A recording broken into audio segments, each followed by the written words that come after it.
Greetings, demons, and welcome to a quick look at the Hexed and Haunted pack. This, of course, is the newest Save the World pack and includes access to Save the World PvE campaign, the Greta Grimm challenges that can allow you to earn up to 1500 V-Bucks by completing Save the World daily quests.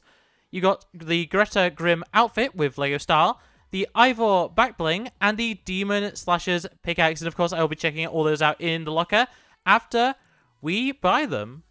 Not the leader of a cult, RabbitWithAxe. Okay, so first off, we do, of course, have the challenge pack. I will show that specifically in Save the World in a moment. You get access to Save the World, which, unfortunately, you don't get any sort of discount if you already own Save the World, even if you did pay the premium to be a founder, which is kind of unfortunate, but is what it is. And then we have our Greta Grimm outfit, which looks very nice. Unfortunately, not one based on Save the World by any means, but a nice anime aesthetic character. Have her equipped and check her out in the locker. Lego style, which once again we will check out in more detail in the locker. We also have the Demon Slasher's pickaxe, which look pretty nice and aesthetically match. And the Ivor backbling, which is a little bat creature. Very, very cute and does match once again with the rest of the items. But we will check all those out in the locker right now. And of course, to start out, we do have to go over the fact that Greta Grimm is fully Kicks compatible, and right now I have the Mischief big red boots on, which look alright. They kind of get in the way of the cuff jeans, but it's not terrible. For something that a lot more people will have, the Air Jordan 1 High OG Black Toe Reimagined look alright. I do like how the socks, I suppose, work into the shoes. It looks pretty good.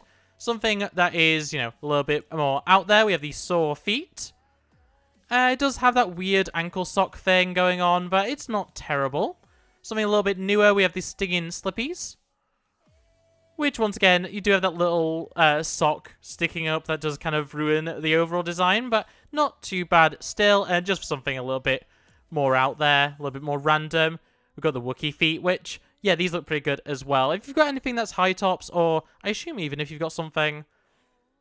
Yeah, as long as it covers up to the ankle, you're probably going to have a decent look. You can still kind of see that weird fill-in section that they do, but yeah, anything that is all the way up to, above the ankle is going to work pretty well, and even the stuff that doesn't look completely out of place due to, the colors used, but yeah, very nice. We'll have those unequipped for the rest of the video, but yeah, just so you know, kicks are compatible. But moving on to the outfit with Greta Grimm, the Fortnite style to start off with, and yeah, it's another kind of punky rocker type outfit, though this time in an anime style, which is pretty unique. You got the ripped jean, though it is only slight. The big, bulky spiked boots, which I do quite enjoy, actually. They're very stompy. It's weird that they're not high tops, but I suppose that's why they have the sock design.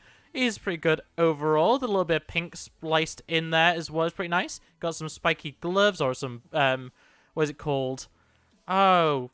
Studded gloves, is that what it is? On the hands there, we'll just go with that little bit of pink or red.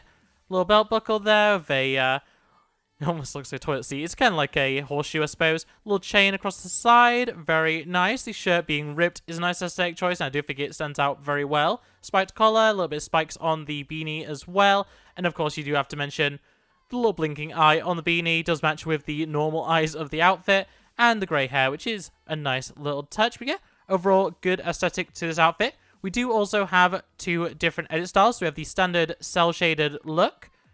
Pretty nice. We have the outlined gradient, which makes it a little bit more standard Fortnite, but with a cartoon or, animated outline to it, which looks alright overall. It is weird that the skin tone seems to change pretty heavily between the two. She looks a bit more pinkish in cell form compared to the gradient form.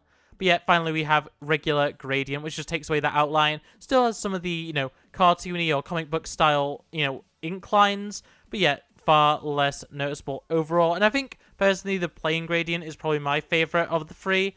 The cell shading is good, but I just don't use that many cell-shaded items. So having the gradient option is definitely good to me.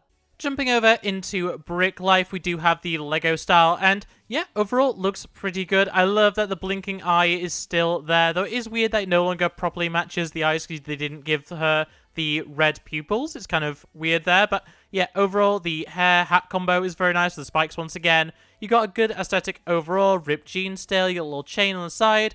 Overall, all the major aspects other than, I guess, the glove print has been carried over and looks pretty good overall. Nothing too special by any means, but I do think the design works very well. And I didn't really mention it with the Fortnite style, but the little demon on the shirt is pretty cool as well. Overall, good aesthetic, and I do actually think this LEGO style is very nice. We'll go with a lot of different aesthetics that you might be going for, and yeah, overall just something a little bit different, especially with the bright red legs, which is something a little bit unique to this outfit. But moving on to the back bling, we have Ivor, which, yeah, is a little demon creature. Very much matches the design on the shirt with that same eye that we see on the hat as well. Doesn't seem to be as animated, if animated at all, really. Has a little bit of movement to its wings and the tail every once in a while, but doesn't have a blinking animation, at least as far as I can tell. But yeah, overall, pretty nice. Like the stitching design on it. It is a very nice little model. And once again, you do have the different edit styles for Cell, which is the standard. Outlined Gradient, which, yeah, looks alright overall. And then Gradient, which makes him a little bit smooth. Actually, I think the Cell variant probably looks the best for Ivor here. But yeah, overall, whichever one you go with, I think it's going to look pretty good. It looks a little bit flat in Gradient form, but that isn't too big of an issue overall. And yeah, depending on which one you're running in terms of the outfit, you'll probably just go with a match there. But yeah, overall, pretty good back bling. And finally, for cosmetics, before we go over to Save the World, we have the Pickaxe Demon Slashers. And yeah, very much matching the aesthetic of Ivor with the, one-eyed bat sort of design. Very interesting, hilts, handles, whatever you want to call them, with the, chain design on them. Very unique. Spikes as well, of course. And overall, I do quite like how the wings have been turned into blades. I think that's a very unique design choice.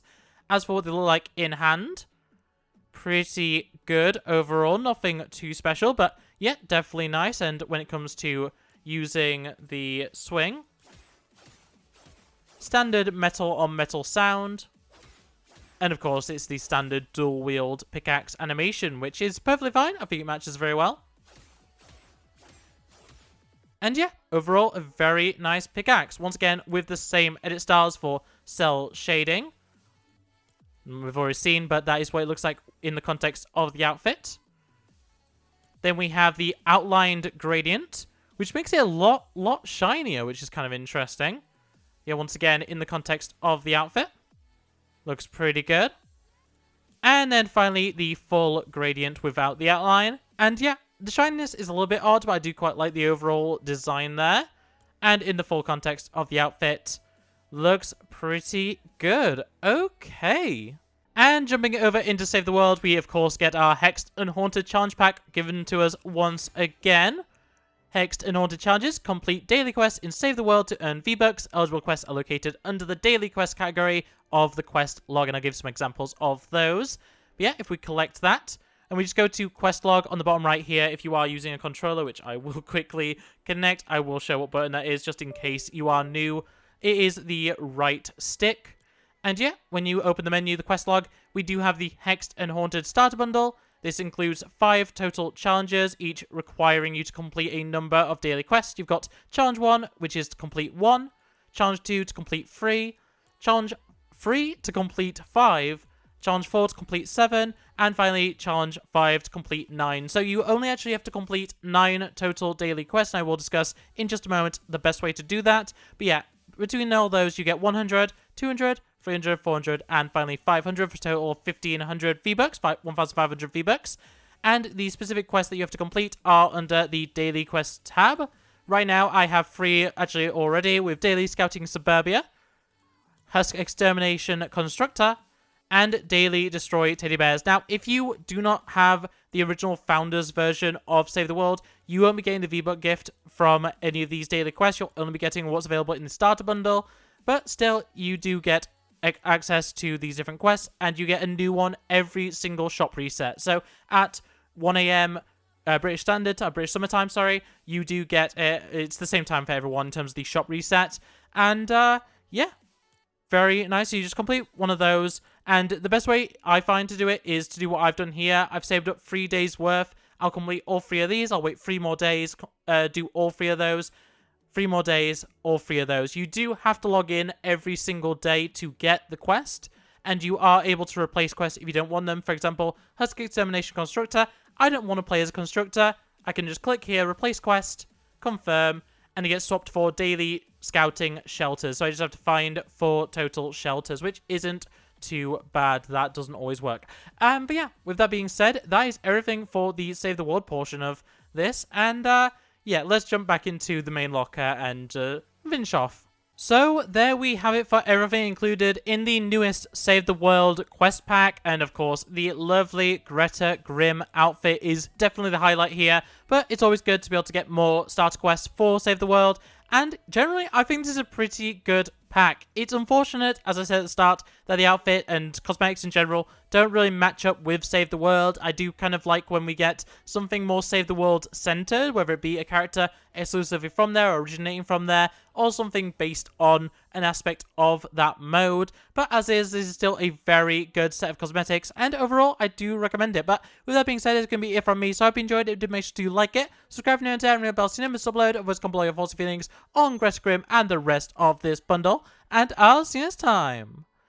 Bye! Look at the screen, you'll be fine. Culture's a disease, but worlds divine. I just wanna take